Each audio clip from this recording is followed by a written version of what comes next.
Hello Kireeti గారు, sir hi sir. ఎలా ఉన్నారు? సార్ బాగున్నాను sir. How is Hyderabad treating you? Sir very good sir. ఇప్పటివరకు హాస్పిటల్ సార్ దానికన్నా ముందు మీ ఇంటర్వ్యూ చాలా చూస్తాను sir. I love your reporting sir. Highest respect you sir. Thank you. చాలా సంతోషంగా ఉంది సార్ మీతో కూర్చొని మాట్లాడడం. థ్యాంక్ యూ అండి, thanks a lot. Sir sir India's richest ఫ్యామిలీలో ఒకటి, sir one of the most influential political families. ఏంటి సినిమా ఇంట్రెస్ట్ ఏంటి? అదే చిన్నప్పుడు అది ఇంట్రెస్ట్ అనేది ఎలా వస్తుందనేది సార్, మనం చిన్నప్పటి నుంచి చూస్తూ పెరిగిన సినిమాల వల్ల సార్. మా బార్డర్ ఏదైతే ఉందో బళ్ళారి సార్, అక్కడ రెండు పక్కల అంటే తెలుగు సినిమాలు అవ్వచ్చు సార్, కన్నడ సినిమాలు చాలా సినిమా లవర్ సార్ బేసిక్లీ మా డిస్ట్రిక్ట్. సో ఆ ఒక ఇన్ఫ్లుయెన్స్తో చిన్నప్పటి నుంచి పెరుగుతూ ఒక ఇంట్రెస్ట్ అనేది క్రియేట్ అయింది సార్, అంతే. ప్లస్ నాకు ఇచ్చినటువంటి స్ఫూర్తి ఏదైతే ఉందో సార్, అద్భుతమైన నటులు and inspirations to youth sir. ఒక పక్క పునీత్ సార్ మా స్టేట్ నుంచి సార్, ఇక్కడ నుంచి ఎన్టీఆర్ సార్. అండ్ వాళ్ళని చూస్తూ ఏదో ఒక రోజు మనం కూడా ఎంతో కొంత కష్టపడి తెరపైకి వచ్చినప్పుడు జనాల్ని ఎంటర్టైన్ చేయాలా, మనొంతు ఎఫర్ట్ వేసి అని చెప్పి ఒక ఆలోచనతో నటన పక్క వచ్చింది సార్. ఓకే, అసలు మీకు ఎలాంటి సినిమాలు ఇంట్రెస్ట్? తెలుగులో ఏ స్టార్స్ని కానీ ఏ సినిమాని ఎక్కువ ఫాలో అవుతారు సార్? ప్రత్యేకంగా యాక్చువల్లీ నాకు ఈ సినిమాలపైన ఇంట్రెస్ట్ సార్ వాళ్ళు చేసిన నటన నుంచి కాకుండా సార్, అంటే డ్యాన్స్ వల్ల సార్. ఇప్పుడు మనకి చిన్న వయసులో అంతేం సినిమాలు దాని గురించి అవగాహన అంత ఉండదు సార్. వాళ్ళు ఏదన్నా పాటలు డ్యాన్స్ వేస్తూ చూస్తూ వాళ్ళ పాటలు మనం వేస్తూ మనకి హీరోలుగా అభిమానం మనకి స్టార్ట్ అవుతుంది సార్ వాళ్ళ పైన. సో అలా చూసి ఫస్ట్ డాన్స్లు అంతవరకే నాకున్న అవగాహన సార్. తర్వాత నటన గురించి తెలిసినప్పుడు సినిమా అంటే కేవలం డాన్స్ వేస్తే సరిపోదు, చాలా ఉంటుందని చెప్పి నేర్చుకొని నా వంతు ఏదైతే ఉందో ఎఫర్ట్ వేసి సార్. మై మధు గారు అనేసి ఉంటారు సార్, నా గురువు సార్. ఆయనతో పాటు 21 days వర్క్షాప్ చేశాను సార్. ప్లస్ నేను యూకేలో చదువుకునేటప్పుడు కూడా స్క్రీన్ యాక్టింగ్కి నా సైడ్ ఎంతైతే టైం ఉంటుందో నా కోర్స్ కాకుండా దానికోసం ఎఫర్ట్ వేసి వెళ్ళేవాడిని సార్. సో అలా వెళ్తూ యాక్టింగ్ కూడా ఒక మంచి గ్రిప్ తెచ్చుకున్నాను సార్. ఓకే, తర్వాత ఇంకా సినిమా. ఈ మధ్యకాలంలో ఏం చూస్తారు తెలుగు సినిమాలు? ఏవి బాగా నచ్చినాయి మీకు రీసెంట్గా అంటేనా సార్? అంటే ఏ జానర్ మీరు స్పెసిఫిక్? మీ ఇష్టం, మీ జానర్, మీ ఫేవరెట్ జానర్ ఏదైతే చెప్పండి. కమర్షియల్ ఫిల్మ్స్ నాకు బాగా ఇష్టం సార్. పుష్ప నాకు చాలా నచ్చింది సార్. అంటే ఒక కమర్షియల్ ఫిల్మ్లో కూడా ఒక బ్యూటిఫుల్ పర్ఫార్మెన్స్ చేయొచ్చని ఆయన ఎప్పుడో చెప్పారు అన్నట్టు ఆయన ప్రూవ్ చేశారు sir. And direction and writing making అవన్నీ తీసుకుంటే చాలా బ్యూటిఫుల్గా చేశారు సార్. అండ్ మా పక్క Kantara recently sensational hit sir, finest film making. So అది కూడా చాలా రీసెంట్లీ వెల్ అప్రిషియేటెడ్ ఫిల్మ్స్. డాన్సెస్లో ఎవరంటే బాగా ఎక్కువ ఇష్టం? సార్ అందులో సంశయం లేదు సార్, ఆబ్వియస్లీ ఎన్టీఆర్ సార్. అంటే మీకు ఏమన్నా బాగా నచ్చిన సాంగ్? చిన్నప్పుడు నారేకి చాలా ఎక్కువ డాన్స్ వేసేవాడిని సార్. నారేన్ సార్ది ఆంధ్ర వాళ్ళ సాంగ్ ఉంటుంది సార్, దానికి చాలా డాన్స్ వేసేవాడిని. అలా అన్ని పాటలు సార్, లిమిట్ అనేది లేదు, అన్ని వేస్తూ వచ్చేవాడిని సార్. మీ ఏరియాస్లో గంగావతి కానీ బళ్ళారి కానీ బాగా ఎక్కువ అనుకుంటారు కదా తెలుగు సినిమాల ఇన్ఫ్లుయెన్స్? అంతే సార్, మన హైదరాబాద్ కర్ణాటక అంటాం సార్. అవును, మాకు కన్నడ అంతే స్పష్టంగా మాట్లాడగలుగుతాం సార్, తెలుగు అంతే స్పష్టంగా ఎక్సలెంట్గా మాట్లాడుతున్నారు. Thank you sir. ఆ బార్డర్ అయ్యేసరికి మాకు తెలుగు ఇన్ఫ్లుయెన్స్ కూడా అక్కడ ఉంటుంది సార్. సో నందమూరి అభిమానులు బళ్ళారిలో స్పెసిఫిక్గా చాలా ఎక్కువ సార్. ఎన్టీఆర్ సార్ కూడా చాలా ఫ్యాన్స్ ఉన్నారు సార్, బాలకృష్ణ సార్ కూడా చాలా మంది ఫ్యాన్స్ ఉన్నారు సార్ అక్కడ. So pure film loving reason sir మాది. నైస్. సో ఎవరినైనా స్టార్స్తో పర్సనల్గా కలవడం అలాంటిది ఏం చేశారు ఎప్పుడన్నా సార్? అంటే ఆబ్వియస్లీ ఎఫ్లూయెంట్ ఫ్యామిలీస్ నుంచి వచ్చినప్పుడు ఏదో పొలిటికల్ దాంట్లోనో లేకపోతే మీ పార్టీస్లోనో కలుసుకుంటారు, కానీ చాలా అపురూపం సార్. నేను ఇప్పుడు చాలా తక్కువ మందితోనే సార్ నేను కలిసాను సార్. సుదీప్ సార్ కలిసాను సార్. ఎస్ సార్ చిన్నప్పటి నుంచి ఆయనతో ఒక పరిచయం ఉంది సార్. ప్లస్ నేను లండన్లో ఉన్నప్పుడు సార్ రాయల్ ఆల్బర్ట్ హాల్లో ఒక బాహుబలి స్క్రీనింగ్ జరిగింది, లైవ్ ఆర్కెస్ట్రా సార్. అప్పుడు నేను అక్కడ చదువుకునేటప్పుడు సాయి సార్ ఇన్విటేషన్ ద్వారా అక్కడికి వెళ్ళినప్పుడు ప్రభాస్ సార్ని అక్కడ కలిసాను సార్. స్వీట్ హార్ట్ సార్ ఆయన, one of the finest humans. నేను 2 minutes కలిసాను అంతేగాని one of the finest, most down to earth person sir ఆయన. Very nice. So coming to junior sir, ఏంటి నేను ఐ రిమెంబర్ బెంగళూరులో జరిగినప్పుడు నేను వచ్చా, I was there for the opening. ఎందుకు 3 years పట్టింది అసలు? ఏంటి, వాట్ ఈస్ ద ఇది? ఆ రోజు కూడా నేను చెప్పాను సార్ ప్రత్యేకంగా. ఈ పోస్ట్లో ఏదైతే ఉందో సార్, ఈ సీక్వెన్స్ మేము స్పెసిఫిక్గా షూట్ చేసేటప్పుడు నాకు ఒక ఇంజురీ అయింది సార్. దానివల్ల ఆల్మోస్ట్ 1 year టైం సమయం వెళ్ళిపోయింది. అంత సీరియస్ ఇంజురీ? అంటే బ్యాక్కి, లోవర్ బ్యాక్ అయిన injury sir. Almost 6 months, actually 3-4 months to 5 months bed rest sir. తర్వాత యాక్చువల్లీ రీకవర్ అవ్వాలి కదా సార్, ఎందుకంటే మళ్ళీ యాక్షన్ స్టంట్స్ మేము చేయాల్సింది సార్. సో మనం మళ్ళీ మన ఫిజిక్ రీగెయిన్ చేయడానికి ఖచ్చితంగా టైం తీసుకుంటుంది సార్. ఒక బ్యాడ్ ఫేస్ సార్ ఫిలింలో, అది కంప్లీట్లీ బ్లేమ్ ఏది ఉన్నా నా పైన సార్ అది. ఓకే. సో మీరు కర్ణాటక నుంచి వచ్చారు, బట్ సినిమా మొత్తం కాస్టింగ్ కానీ లేకపోతే డిఎస్పి గారు మ్యూజిక్ కానీ సెంథిల్ గారు కానీ వీళ్ళందరినీ కూడా లైక్ ఒక తెలుగు సినిమా సెటప్ కింద మోర్ ఆఫ్ కన్నడ సినిమా కాకుండా తెలుగు సినిమా సెటప్ కింద చేయడానికి కారణం ఏంటి? అంటే సార్ మనకి మెయిన్గా సార్ సాయి సార్ కి పరిచయస్తారు, మన సెంథిల్ సార్ చాలా పరిచయస్తారు సార్, వాళ్ళతో చేయాలనేసి ఒక ఆశ ఉంది సార్. అండ్ అన్నిటికీ మించి ఒక టెక్నీషియన్ అనే వాళ్ళకి ఒక ఆర్టిస్ట్కి బార్డర్స్ అనేది ఉండదు సార్. బార్డర్స్ అనేది లేదు sir. They have proven sir, ఇది ఒక క్రాఫ్ట్ సార్. సో టెక్నికలీ వాళ్ళు ఉన్నప్పుడు మనకి అసలు నాకైతే బిగ్గెస్ట్ బ్లెస్సింగ్ సార్. ఫస్ట్ ఫిలింకి దేవిశ్రీ ప్రసాద్ సార్ లాంటి గ్రేటెస్ట్ మ్యూజిక్ డైరెక్టర్తో వర్క్ చేసే అవకాశం మళ్ళీ దొరకదు సార్. అండ్ సంజిల్ సార్ లాంటి సినిమాటోగ్రాఫర్తో చేయడం కూడా సులభమైన విషయం కాదు సార్. సో అది కంప్లీట్లీ టెక్నికల్గా Sai sir choice sir. And caste పరంగా వస్తే సార్, ఇప్పుడు మీరు అంటున్నట్టు అలా ఏం లేదు సార్. రవిచంద్రన్ సార్, నేను, శ్రీల గారు కూడా ప్రాపర్ కర్ణాటక నుంచి అంటే Telugu setup, Telugu faces, Telugu Sudharani madam అని ఉన్నారు సార్. సుధారాణి మేడం, కిరణ్ శ్రీనివాస్ గారు, అచ్యుత్ గారు, అట్లా లెక్కేసుకుంటూ పోతే సినిమాలో సెకండ్ హాఫ్లో కనిపించి టోటల్ ఆర్టిస్ట్ ఎవరైతే ఉన్నారో మొత్తం మా కన్నడ వాళ్ళే సార్. మేబీ మీకు ఫేసెస్ వల్ల మన టెక్నికలీ కొంచెము టెక్నీషియన్స్ ఎక్కువ మన టాలీవుడ్ వల్ల అయ్యేసరికి అలా అనిపించచ్చు, కానీ అంటే నథింగ్ రాంగ్ అండి. బట్ ఐ వాజ్ క్యూరియస్ ఏదన్నా స్ట్రాటజీ ఉందా తెలుగు సెటప్ తీసుకోవడానికి అని చెప్పి. ఓకే, సో డాన్సర్స్ కూడా చాలా బాగా చేశారు, ఎస్పెషల్లీ వైరల్ అయ్యారి సాంగ్. ఆ పర్టికులర్ సాంగ్ కూడా బాగానే వైరల్ అవుతుంది. ఎన్ని డేస్ ప్రాక్టీస్ చేశారు ఆ స్టెప్స్కి? ఇన్ఫాక్ట్ మేకింగ్ వీడియో ఒకటి చేశారు, ఇద్దరు చాలా స్ట్రగుల్ అవుతా చేశారు. Tough steps actually sir. మేము షూట్కి ఆన్ సెట్ దిగే కన్నా ముందు ఆల్మోస్ట్ 2 months జరిగింది సార్ ప్రాక్టీస్. అంటే మనము అక్కడ ఎఫర్ట్ వేసినందుకే అది స్క్రీన్ పైన స్మూత్గా రావడానికి కారణం సార్. సో ప్రాక్టీస్ అంటే ఇది ఒక స్టెప్పే కాదు సార్, సాంగ్లో ఇంకా చాలా స్టెప్స్ ఉన్నాయి సార్. అన్నిటికీ చాలా ఎఫర్ట్ వేసి, ఇంకా మెచ్చుకోవాల్సింది మన కొరియోగ్రాఫర్ రేవంత్ మాస్టర్ సార్, కొత్త ఆయన, ప్రాణం పెట్టి చేస్తారు సార్. ప్లస్ అంత ఎఫర్ట్ వాళ్ళు ఇచ్చేటప్పుడు మన సైడ్ నుంచి కూడా అంత మంచి స్టెప్స్ చేసే అవకాశం మళ్ళీ దొరకదని చెప్పేసి, ప్లస్ నా ఇన్స్పిరేషన్ పునీత్ సార్ ఏం చేసే వాళ్ళు, they are known for great dancers sir.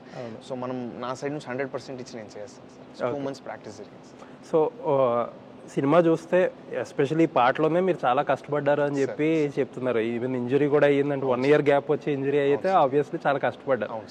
But ఎంత చేసినా సరే ఒక రిచ్ ఫ్యామిలీ నుంచి ఒక హీరో వచ్చి ఇంత సెటప్ వచ్చినప్పుడు అందరూ తెలుగుగా మాట్లాడేస్తారు. ఏంటంటే బార్న్ విత్ గోల్డెన్ స్పూన్ కాబట్టి చాలా ఈజీగా అన్నీ వచ్చేసినాయి అంటారు. అది ఎలా తీసుకుంటారు మీరు ఆ కామెంట్?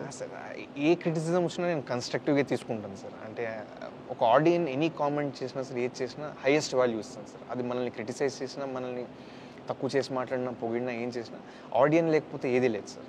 సో నేను హైయెస్ట్ రెస్పెక్ట్ ఇచ్చేది ఆడియన్స్ సార్. ప్రెజుడిస్ ఉండడం వెరీ కామన్ సార్, దాన్ని మనము తప్పు పట్టకూడదు సార్. మనం నిజంగా కష్టపడితే వాళ్ళు ఎందుకు ఒప్పుకోరు సార్? పొద్దున్న తెరపైన మనం అంటే ఆబ్వియస్లీ నెపోటిజం అని ఇంకోటి ఏం మాట్లాడతారు, కానీ ఇట్ హెల్ప్స్, ఒక లాంచ్ ప్యాడ్కి హెల్ప్ అవుతుంది. ఒకవేళ మీరు ప్రూవ్ చేసుకోకపోతే అలాగే రిజెక్ట్ చేసేస్తారు. 100% సార్, దాంట్లో వేరే డౌట్ లేదు సార్. మనలో ఏదో ఉందని చెప్పి ఆడియన్స్ కనిపిస్తే మనల్ని ప్రోత్సహిస్తాడు sir. End of the day sir, screen పైకి ఒక నటుడు వచ్చి పర్ఫామ్ చేస్తున్నప్పుడు ఆడియన్స్ థియేటర్ రావాలంటే వాళ్ళు ఏదో ఉండాలి సార్. అంతే, he has to offer something sir. ఇప్పుడు మేము ఇంత టైం తీసుకుని కూడా సినిమా ఎందుకు చేస్తామంటే సార్, ప్రతి ఫ్రేమ్ థియేటర్లో ఆడియన్స్ కూర్చొని చూసేటప్పుడు ఎఫర్ట్ కనిపించాలి సార్. ఏదో సరదాగా డబ్బు ఉంది కదా అని సినిమా సాయి సార్ ప్రొడ్యూస్ చేస్తున్నారు కదా ఏదో చేసేసి అలా వేస్ట్. ఒకరు నమ్మి సార్, సాయి సార్ లాంటి పెద్ద ప్రొడ్యూసర్ ఆయన వచ్చి ప్రొడ్యూస్ చేస్తున్నప్పుడు హయ్యెస్ట్ వాల్యూ ఇచ్చి ఒక అద్భుతమైన సినిమా అంటూ మా సైడ్ నుంచి కొత్త వాళ్ళైనా కానీ సాయి సార్ ప్రొడక్షన్ హౌస్కి ఒక గిఫ్ట్ ఇస్తారు. అంటే మా ఎఫర్ట్స్ ఆయన రావడమే first of all biggest gift. One of the finest films తీసామని ఒక నమ్మకం అంటూ ఉంది sir. End of the day audience ఇష్టపడితే చాలు సార్. ఓకే, ప్రతి టెక్నికల్ డిపార్ట్మెంట్ని చాలా జాగ్రత్తగా హూ ఇస్ ద బెస్ట్ అనేది పిక్ చేసుకున్నారు. డైరెక్టర్ విషయంలో ఒక సర్ప్రైజ్ నాకు, ఎందుకంటే you can even effort to have a big director, మీకున్న కనెక్షన్స్ కానీ దేని వేరు కానీ, ఎందుకు ఆ ఒక్క డిపార్ట్మెంట్లో కొంచెం కాంప్రమైజ్ అయ్యారు? కాంప్రమైజ్ అనేది తప్పు అవుతుందని నా ఫీలింగ్ సార్. మీరు పెద్దవారు కానీ కాంప్రమైజ్ అనలేదు సార్. ఎంత గొప్పవాడైనా కానీ అంటే ఈయనకంటే కాదు, ఈయన తక్కువ చేసి కావడం కాదు, even you can opt for the bigger directors and best. యాక్చువల్గా ఏమైందంటే సార్, మనము యాక్చువల్లీ డైరెక్టర్ విషయంలో కంప్లీట్ డెసిషన్ మేకింగ్ వచ్చి సాయి సార్ చేతిలో ఉండింది సార్. సార్కి ఎప్పుడంటే సార్, ఎప్పుడుకి సార్కి యంగ్స్టర్స్ని ఎంకరేజ్ చేయాలని ఉద్దేశం చాలా ఉంటుంది సార్. ఫస్ట్ కొలాబరేట్ అయింది నేను సాయి సార్ ఒక సినిమా చేద్దాం అనేసి. సార్ పునీత్ సార్కి ఫోన్ చేస్తారు సార్, పునీత్ రాజ్ కుమార్ సార్కి సార్. అప్పుడు సార్ బ్యానర్ కొత్తగా పెట్టి యంగ్ డైరెక్టర్స్కి సార్ అవకాశాలు ఇచ్చేవారు సార్. అప్పుడు రాధాకృష్ణ అనేసి ఒక కొత్త డైరెక్టర్ ఉన్నారండి, మీరు ఆయన్ని తీసుకోండి, మంచి ప్రతిభ ఉంది ఆయనలో, బాగా చేయగలుగుతారు, మంచి నిర్దేశకుడు అని చెప్పి ఆయన చెప్పేసరికి పిలిపించి మాట్లాడాం సార్. ముగ్గురికి వేవ్ లెంత్ సరిపోయింది సార్. అండ్ నేను కూడా చూసి చాలా ఇంప్రెస్ అయ్యాను సార్, ఆయనకున్న వరల్డ్ సినిమా నాలెడ్జ్ కానివ్వండి సార్. అండ్ నేను కూడా personally I always prefer to work with youngsters sir. వాళ్ళు ఒకవేళ పొటెన్షియల్ ఉందంటే they are someone who become great in the future sir. So and వాళ్ళు ఉన్న కసి ఏదైతే ఉంటుందో కదా sir, you don't get it elsewhere sir. So I always prefer to work with young directors. యంగే కానీ 100% ప్రతిభ ఉన్నోడు సార్. Definitely sir. ఇప్పుడు సోషల్ మీడియాలో we are living in social media era. ఇప్పుడు ఎవరైనా కొత్త వాళ్ళు కానీ లేకపోతే ఎక్స్పీరియన్స్డ్ ఎవరైనా సరే ఇక్కడ స్క్రూట్నీ చాలా ఎక్కువ. అంటే ఒక చిన్న ఏదన్నా ఒక ఎర్రర్ దొరికిందంటే ట్రాల్ చేసేస్తారు. ట్రాల్ చేసేసినప్పుడు ఇన్ఫ్యాక్ట్ మీలాంటి వాళ్ళకి ఇంకా ఎక్కువ స్క్రూట్నీ ఉంటుంది. ఎందుకంటే ప్రివిలేజ్డ్ పీపుల్ అని ఇంకా మీ మీద కొంచెం డౌట్ఫుల్గా వాచ్ఫుల్గా చూస్తూ ఉంటారు. ఇప్పుడు డాన్సెస్ వరకు పాస్ మార్క్ వేయించుకున్నారు. అండ్ పర్ఫార్మెన్స్ ఎక్స్ప్రెషన్స్ ఇవన్నీ కూడా చాలా క్రూషియల్. ఎంతవరకు మ్యాచ్ అయ్యాలనుకుంటున్నారు సార్? ఒక కొత్తోడికి హ్యాండిల్ చేయగలిగిన కెపాసిటీ కన్నా ఒక మెట్ ఎక్కువ ఉన్న కథ సార్. ఓకే. కానీ ఒక ఛాలెంజింగ్గా తీసుకొని నా వంతు 100% ఎఫర్ట్ ఇచ్చానని నమ్మకం నాకు ఉంది sir.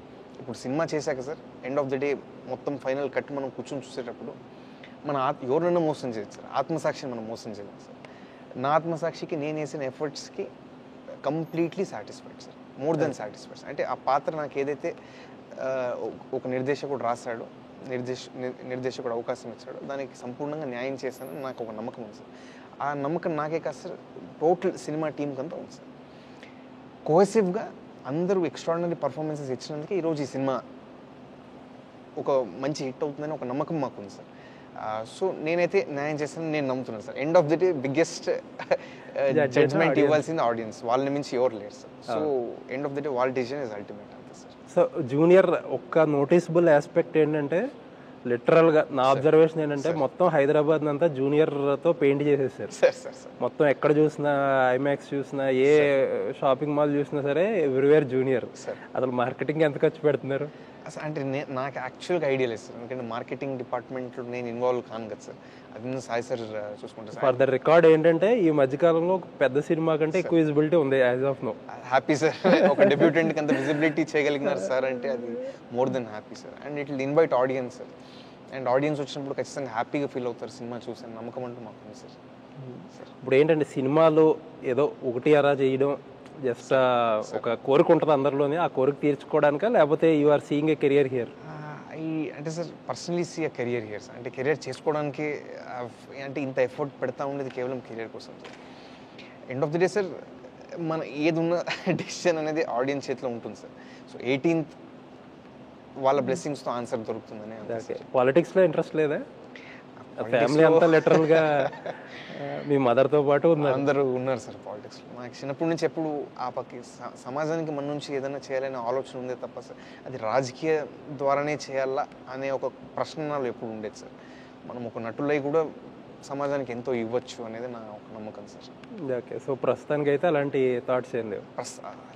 Okay. And 3 kind of me personal questions, జనాలు మీ నుంచి వినాలనుకునే క్వశ్చన్స్ చెప్పండి సార్. మీరు కంఫర్ట్గా ఉన్నంత వరకు చెప్పండి. హ్యాపీగా సార్. గాలి Janardhan Reddy garu and his family sir are at least worth 5,000 crores. That worth ఎక్కువ, అందుకంటే ఎక్కువ ఉంటుంది తక్కువ ఉంటుంది? అందరూ దృష్టిలో ఏదో అన్ని వేల కోట్లు ఉన్నాయి, అన్ని వేల కోట్లు ఏం లేదు సార్. అదేదో అప్పుడు ఉన్న పరిస్థితుల వల్ల అలా సృష్టింపబడింది సార్ మీడియాలో, అంతే తప్ప మాకు అన్ని ఆస్తులు ఏం లేదు సార్. నార్మల్గా మీరు ఈ రోజుకి వచ్చి చూస్తే మాకు జస్ట్ బళ్ళర్లో ఒక ఇల్లు ఉంది సార్, బెంగళూరులో ఒక అపార్ట్మెంట్ ఉంది సార్, అది తప్ప ఏం లేదు. ప్రశాంతంగా నాకు టైం దొరికినప్పుడు సంపూర్ణంగా నేను బళ్ళార్లో మా స్నేహితులతో పాటు టైం స్పెండ్ చేస్తాం. మా అమ్మ నాన్న అక్కడే, ఏదైనా జనాలకి ఏదైనా రీచ్ అవ్వాలన్నప్పుడు వాళ్ళు హ్యాపీగా మా ఇంటికి వస్తారు, ఆఫీస్లో టైం స్పెండ్ చేస్తారు, అక్కడే తప్ప ఏది లేదు సార్. కంఫర్టబుల్గా మేము మా ఊర్లో హ్యాపీగా నమ్మొచ్చా? సంపూర్ణంగా నమ్మచ్చు సార్. అసలు దాంట్లో వేరే ప్రశ్న లేదు సార్. సో నెక్స్ట్ క్వశ్చన్ ఏంటంటే, మీడియాలో చూసిన రిపోర్ట్స్ నేను ఒక బంగారు సింహాసనం, ఒక 1200 రింగ్స్, ఒక 600 బ్రాస్లెట్స్, గోల్డ్ షర్ట్స్ ఇవన్నీ కూడా ఉన్నాయి. అబద్ధం సార్. అలా ఉంటే మేము ఎందుకు సార్? అసలు అది సంపూర్ణంగా అబద్ధం సార్. ఓకే. అంటే బాన్ విత్ గోల్డెన్ స్పూన్ అంటారు, నిజంగానే గోల్డ్ స్పూన్ తోనే తింటారు మీరు ఇట్లా? అయ్యో నాకేం లేదు సార్, హ్యాపీగా తినడానికి ఫుడ్ ఉంటే చాలు సార్, ఉండడానికి ఇల్లు ఉంది, ప్రశాంతంగా ఉంటాను సార్. నాకు అవకాశం దొరికినప్పుడు నలుగురికి అన్నం పెట్టాలని ఆశ ఉంటుంది అంతే తప్ప నాకు అసలు బంగారోగ్యంగా నాకు వస్తువులపైన అంత ఆశ నాకు లేదు సార్. ఓకే, అంటే మీ ఫ్యామిలీకి ఉండాలి, మీకు ఉండొచ్చు ఉండకపోవచ్చు ఆశ. ఎవ్వరికి లేదు సార్. నేను మా ఫ్యామిలీనే కదా సార్ రిప్రజెంట్ చేసేది, ఎవ్వరికి లేదు సార్. అదేదో టైం అప్పుడు సార్ అలా బింబింపబడింది అంతేగాని సార్ ఓకే ఏది అసలు తప్పు సార్. సో 2000 నెక్స్ట్ క్వశ్చన్ వచ్చి 2016లో మీ సిస్టర్ బ్రహ్మణి గారి marriage is the talk of the nation. అవును సార్, అవును సార్. అరౌండ్ 550 crores ఖర్చు పెట్టారని చెప్పి ఒక టాక్ ఉంది. మీ పెళ్లి కూడా అలాగే జరగబోతుందా? అది నాకు తెలియదు సార్, అంత ఖర్చు అంటే ఏం కాలేదు సార్, గ్రాండ్గా చేస్తారు అంతేగాని సార్ నా పెళ్లి గురించి అది ఏది రాసి పెడతారు. ఓకే ఓకే, సో చాలండి ఈ క్వశ్చన్స్. Okay sir. సో ఏంటండి ఇంకా అసలు ఎలాంటి సినిమాలు చేయాలనిపిస్తుంది ఏంటి? అంటే సార్ ఫర్ డ్రీమ్ ప్రాజెక్ట్స్ అలాంటివి ఏముంటాయి? ఫస్ట్ ఫిల్మ్ సార్ అన్ని ఆస్పెక్ట్స్ కవర్ చేయగలము అనే ఒక ఆస్పెక్ట్స్. అంటే సార్ ఇప్పుడు డెఫినేషన్ ఆఫ్ కమర్షియల్ ఫిల్మ్ కంప్లీట్గా మారిపోయింది సార్. అవును, ఆ డెఫినేషన్ కాంతారా అనేది అవును సార్ ఒక ఫ్యూ ఇయర్స్ బ్యాక్ మన ప్యూర్ డెఫినేషన్ కమర్షియల్ సినిమా కాదు, బట్ ఇప్పుడు that is the biggest commercial cinema. Biggest commercial cinema sir. అంటే ఇప్పుడు ఫర్ ఎగ్జాంపుల్ సార్ మీరు చూసినప్పుడు టిపికల్ స్టీరియోటిపికల్ కమర్షియల్ ఫిల్మ్ లాగా మనకి అపీలింగ్ అది అవ్వచ్చు సార్, మనకి ఫిలిం పోస్టర్స్ చూసినా ఏది చూసినా సార్. బట్ ఒక అంటే ఇప్పటివరకు ఎక్స్ప్లోర్ చేయని డైనమిక్స్ ఏదైతే ఉంటాయో సార్, ఆ డైనమిక్స్ని ఆ రిలేషన్షిప్స్ని ఈ ఫిల్మ్లో ఎక్స్ప్లోర్ చేశారు sir direct. In depth writing and 100% క్యారెక్టరైజేషన్స్లో కూడా ఇన్ డెప్త్ రైటింగ్ చాలా కనిపిస్తుంది సార్. ఒక సాటిస్ఫైయింగ్ ఫినాలే అంటే అది ఎంతమంది సాటిస్ఫై అవుతుందో నాకు తెలియదు sir, but 100% very detailed writing అంటూ ఫిల్మ్లో ఉంటుంది సార్. అంటే ఓపెన్గా చెప్పేస్తాను sir, starting of the film ఒక కొత్తోడులో కమర్షియల్ ఆస్పెక్ట్స్ కూడా హ్యాండిల్ చేయగలగడు అనే దానికి ఒక ఉద్దేశంతో కొన్ని ప్లేస్ చేశారు అంతే తప్ప sir nothing away from the film ఉండదు సార్. ఏదున్న క్యారెక్టరైజేషన్ ద్వారానే వెళ్తుంది, క్యారెక్టర్సే స్టోరీని డ్రైవ్ చేస్తారు సార్ ముందుకి. కంప్లీట్ క్యారెక్టర్స్ వల్లే స్టార్ట్ టు ద ఎండ్, ఎక్కడ డీవియేషన్ అనేది కథలో ఉండే ప్రసక్తి లేదు సార్. ఓకే, సో అసలు అంటే on the face of the film ఒక కమర్షియల్ ఫిల్మ్ లా కనబడుతుంది, మీరు చెప్పేదేమో చాలా లేయర్డ్గా చాలా వేరుగా చెప్తున్నారు. ఇప్పుడు మనకి ఆన్ ది ఫేస్ లేని ఎలిమెంట్స్ ఇంకేమన్నా ఉన్నాయా? అంటే సార్ ఇప్పుడు కమర్షియల్ ప్రొజెక్షన్లో ఇన్ డెప్త్ రైటింగ్ ఉండకూడదు అనే రూల్ లేదు సార్. కమర్షియల్ ప్రొజెక్షన్ క్యాన్వస్లో కూడా there can be excellent writing sir. And ఆ ఎక్సలెంట్ రైటింగ్ 100% చేసే డైరెక్టర్ని నేను నమ్ముతున్నాను సార్. మనం అన్నీ నమ్మే చేస్తాం sir, end of the day మనం సంపూర్ణంగా నమ్మి ఏదైనా చేసినప్పుడు end of the day result అనేది ఆడియన్స్ చేతిలో ఉంటుంది సార్. వాళ్ళు ఎక్కడ డిసప్పాయింట్ కాకూడదనే ఒక ఉద్దేశంతో చాలా ఎఫర్ట్ వేసి పాపం పగలు రాత్రి ఆలోచించి మరీ రాశాడు సార్. నా ఆలోచన, నా ఒక నమ్మకం కంపల్సరీ డిసప్పాయింట్ అంటూ చేయదు ఆడియన్స్ అని ఒక నమ్మకం నాకు ఉంది సార్. ఓకే, నెక్స్ట్ ఏంటండి, ఏమన్నా ఉన్నాయా ప్లాన్స్ లేకపోతే ఫ్రెష్గా స్టార్ట్? ప్రస్తుతానికైతే ఏం లేదు సార్, 2-3 ఐడియాషన్స్ ఉన్నాయి సార్, బట్ అంటే kind of a genres? Genre specific అంటే sir just I'm trying to understand you, అంటే మీ థాట్ ప్రాసెస్ ఎలా ఉంది అనేది. అది బియాండ్ ఎక్స్ప్లెనేషన్ సార్. ఒకవేళ ఇదంతా బాగైందంటే అనౌన్స్ మీకే ఫస్ట్ చెప్తాను సార్, మీకే ఫస్ట్ చెప్తాను. మళ్ళీ కొత్త డైరెక్టర్ల దగ్గర లేకపోతే కంపారిటివ్ మీ పైప్ లైన్లో ఉన్నాయి కాబట్టి? అంటే నా ఆసక్తి కొత్త వాళ్ళతో చేయాలనేసి ఉంది సార్. కొత్త వాళ్ళతో చేస్తేనే 100% ఎఫర్ట్స్ వాళ్ళ సైడ్ నుంచి కూడా ఉంటుంది. ఏదో కొత్తగా చేయాలని ఒక ఫైర్ ఉంటుంది సార్ వాళ్ళు. ఓకే, కొత్త వాళ్ళతో చేయాలనేసి నా ఆశ సార్. సో ఆల్మోస్ట్ వారం రోజుల్లోకి వచ్చేసింది. 3 years కష్టం, నడువేరు కొట్టుకున్నారు, అన్నీ చేశారు, అన్నీ అయినాయి. సో ఎక్స్పెక్టేషన్స్ ఏంటి? అంటే ఒక స్వచ్ఛమైన ఉద్దేశంతో చేశాం సార్. ఏ కంప్లీట్లీ ఇంటెంట్ ఏదైతే ఉందో ఆడియన్ని దృష్టిలో పెట్టుకుని ప్రతి ఒక్క ఫ్రేమ్, ప్రతి ఒక్క సీక్వెన్స్లో ఎఫర్ట్ వేసి, కేవలం నా సైడ్ నుంచే కాదు సార్, మిగిలిన యాక్టర్స్ అవ్వచ్చు సార్, ఈ సినిమాలో మిగిలిన టెక్నీషియన్స్ అవ్వచ్చు సార్. దేవి సార్ అయితే ఇంకా అసలు ఈ సినిమాకి one of the biggest back bone, అంటే ఆయన బ్యాక్ బోన్ సార్ అని అడిగితే ఈ ఫిల్మ్కి. అసలు అంటే నేను కొన్నిసార్లు నేనే నమ్మలేకపోతుంటాను సార్. ఆయన ఒక డెబ్యూటెంట్కి ఎప్పుడు ఇస్తారనేసి ఒకటి ఉంది సార్, బట్ నా కష్టాన్ని చూసి ప్రేమతో ఆయన ఈ సినిమాకి ఆయన చేసినంత న్యాయము నేనైతే అసలు. జనరల్గా ఏమవుతుందంటే అండి, ఒక ఒపీనియన్, లార్జర్ ఒపీనియన్ ఏముంటుందంటే, మ్యూజిక్ డైరెక్టర్స్ సార్ ఇప్పుడు మంచి పే చెక్ ఇస్తున్నారనో లేకపోతే ఒక ఆబ్లిగేషన్తోనో కొన్ని సినిమాలు ఒప్పుకుంటారు. ఓకే సార్, బట్ వాళ్ళకి ఒక సాంగ్ అదే రేంజ్ అవుట్పుట్ సాంగ్లు ఇప్పుడు పెద్ద హీరోలకో ఎవరికో చేస్తే ఇస్తారా అంటే అనుమానమే సార్. చాలా మంది అలా అనుకుంటారు. బట్ ఏంటంటే ఒక పాట చూస్తే దేవి గారు ఫుల్ ఎఫర్ట్ పెట్టారని అనిపించింది సార్. అంటే నేను దగ్గర నుండి చూసిన మనిషి సార్. అంటే ఆయనకి సినిమా తప్ప ఇంక ఏది లేదు సార్. ఇంకా ఆలోచన ఎప్పుడు చూసినా సినిమా గురించి ఆయన ఆలోచన ఉంటుంది సార్. అంటే ఎంత ప్రాణం పెట్టి చేస్తారంటే సినిమాని సార్, ప్రేమించి చేస్తారు సార్. అంటే ఆయన నుంచి అంటే లైఫ్ లాంగ్ ఒక పెద్ద లెసన్ నేర్చుకున్నాను సార్. ఎనీ టైం అంటే ఒక పనిని మనం పట్టుకున్నప్పుడు సంపూర్ణంగా ప్రాణం పెట్టి చేసేయాలనేది ఆయన నుంచి నేను చూసి నేర్చుకున్నాను సార్. అది దగ్గర నుంచి చూసి నేర్చుకునేసరికి నా జీవితంలో నేను మర్చిపోను సార్, అది అస్సలు మర్చిపోను sir. Okay, it was very nice talking to you అండి. M9 న్యూస్కి టైం ఇచ్చినందుకు thank you. Wishing you all the best. Thank you sir. Thank you. Very nice sir. Sir sir అప్పుడు కలవలేకపోయాం సార్ మనము అక్కడ బెంగళూరుకి వచ్చి